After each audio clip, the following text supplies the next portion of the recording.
महाराजा बिजली पासी जयंती पासी समाज के मना रहे हैं। आपको बताते चलें कि महाराजा बिजली पासी 11वीं शताब्दी के चक्रवर्ती सम्राट थे, जिन्होंने अपने साथी राजाओं के साथ मिलकर के संपूर्ण अवध सहित पूरे हिंदुस्तान में राज करने का कार्य किया। साथियों, मैं बताना चाहूँगा कि आज पासी समाज अत्यंत दीनहीन अवस्था में पड़ा हुआ है। वह अपने गौरवशाली इतिहास को भूल चुका है। आज पासी समाज के कुछ लोग अपने उसी गौरवशाली इतिहास को पुनर्जीवित करने के लिए जगह जगह अपने राजाओं महाराजाओं की जयंतियाँ मना रहे हैं और जो उनके किले थे उनको आज वो तीर्थ स्थलों के रूप में स्थापित करने का कार्य कर रहे हैं। इसी कड़ी में आज महाराजा कड़पासी की धरती कानपुर जिले में एडवोकेट नीरज पासी द्वारा महाराजा बिजली पासी की जयंती अत्यंत हर्षोल्लास के साथ मनाई जा रही है। आइए जानते हैं नीरज पासी जी से कि आज जो है महाराजा बिजली पासी की जयंती मना रहे हैं, ये जयंती मनाने का उद्देश्य क्या है।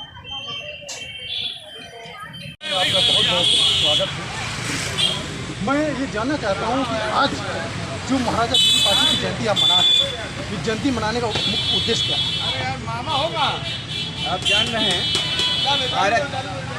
भारत में इसको किसी ज़माने में सोने की चिड़िया कहा जाता था और पूरे भारत में जो अवध है, अवध सबसे समृद्धशाली प्रदेश हुआ करता था। अवध क्योंकि यहाँ की जो ज़मीन है पूरे देश की ज़मीनें हैं, ऊबड़ खाबड़ है, जो समतल ज़मीन है और मैक्सिमम नदियों से घिरी हुई है, वो अवध की ज़मीन है। और इस ज़मीन पे जो 12वीं शताब्दी में यहाँ भाई समुदाय के अंतिम शासक हैं, वो महाराजा बिजली पासी अपने समय के सबसे समृद्धशाली शासक थे। और आपने अपनी माता का नाम बिजना था और पिता का नाम जटवा था, और इन्होंने अपने माता और पिता दोनों के नाम पे ही एक जटवागढ़ किला बसाया, एक बिजनौर किला माता के नाम बसाया। और इस तरीके से समृद्धशाली होने के साथ साथ इन्होंने लगभग 12 किले अपने निर्माण किए।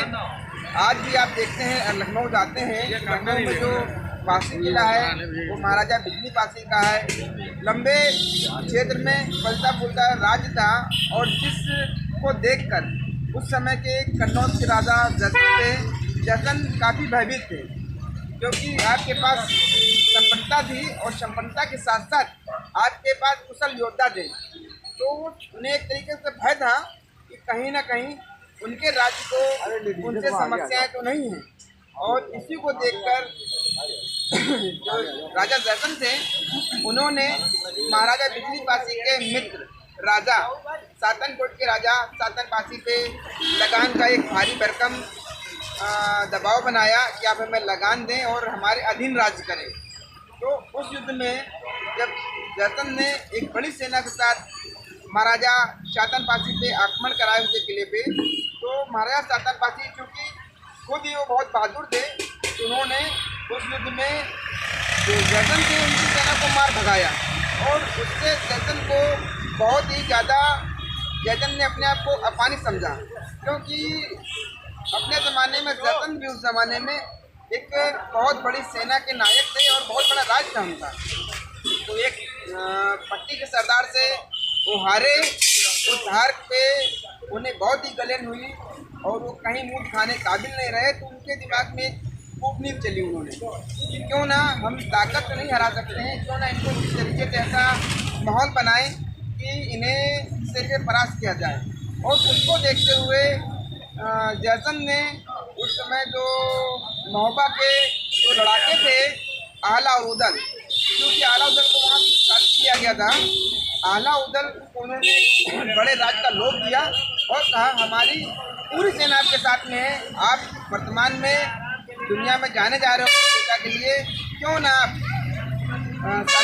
जो मित्र राजा थे बिजली पासी उन पे आक्रमण के लिए भेजा। और एक भीषण रक्तपात जैसा आप पढ़ते होंगे आलखंड में गांजा का युद्ध, दुनिया का सबसे बड़ा युद्ध चला 3 महीने 13 दिन गांधी युद्ध तलवार। उस युद्ध में इन्होंने अलाउद्दीन ने राजा दिल्ली पासी पे आक्रमण कर दिया और भारी सेना ले गए।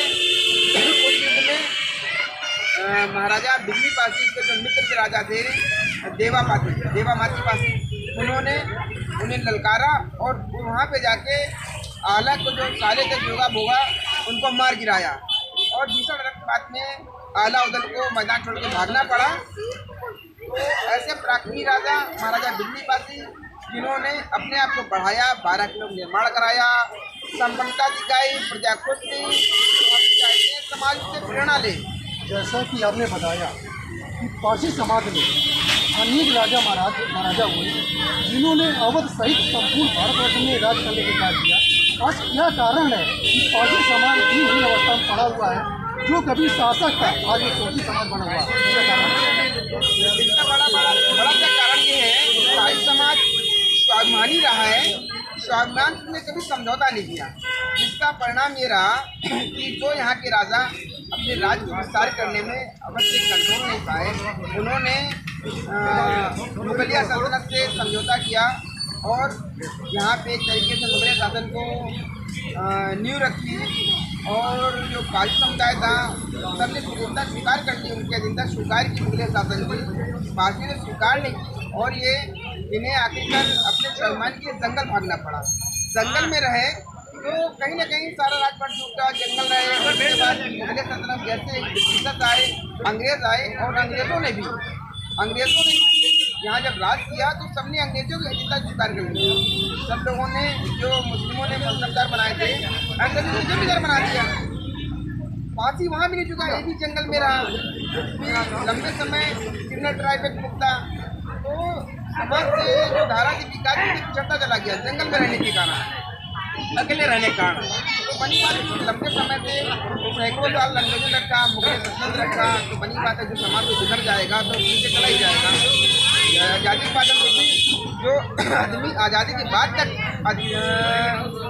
उसमें रहा हो, नज़रबंद रखा गया हो, वो आदमी पूरी आज़ादी बाद देखो विकास कर रहा है, लेकिन इसको ज़रूरत है। आज पारसी समाज का तस्वीर में देखना चाहते हैं और पारसी समाज के युवाओं को क्या संदेश देना चाहते हैं? पारसी समाज के युवाओं को एक ही संदेश है कि आप लोगों को बहकावी में ना आए, शिक्षित बने। शिक्षित हो जाएंगे तो बनी बात आपको लोग गुमराह नहीं करेंगे। गुमराह होने के कारण आपको लोग लड़ा रहे हैं, आप आगे नहीं जा पा रहे हैं। आप टारगेट फिक्स करिए, बड़ा टारगेट फिक्स करिए। जब आप लक्ष्य बनाते हैं ना कि हमें इतना बनना है, तो कहीं ना कहीं उसके वहाँ नहीं पहुँचते, आस पास पहुँच ही जाते हैं।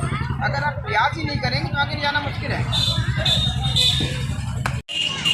जो महाराजा दिल्ली पासी के जन्मोत्सव अपने हर्षोल्लास के साथ मना रही है, ऐसी एक मातृशक्त हमारे बीच उपस्थित है मालती पासी जी। मैं मालती पासी जी से भी जानना चाहूँगा कि आज जो महाराजा दिल्ली पासी जन्मोत्सव मना रहे हैं, तो ये जन्मोत्सव मनाने से आपको क्या परिणाम है मालती पासी जी?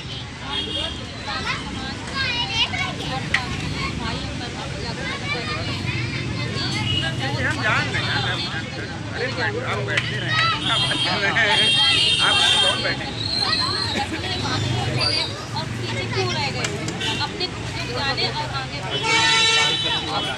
हमारा महाराजा दिल्ली पासी का जन्मोत्सव मनाया जा रहा है, इससे आपको क्या प्रेरणा मिलती है और समाज को क्या आप संदेश देना चाहेंगे? अमिताभ बच्चन पासी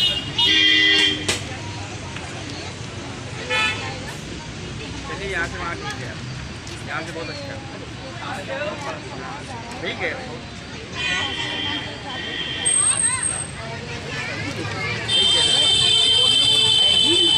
बढ़ना पड़ेगा वही मैं कह रहा हूँ।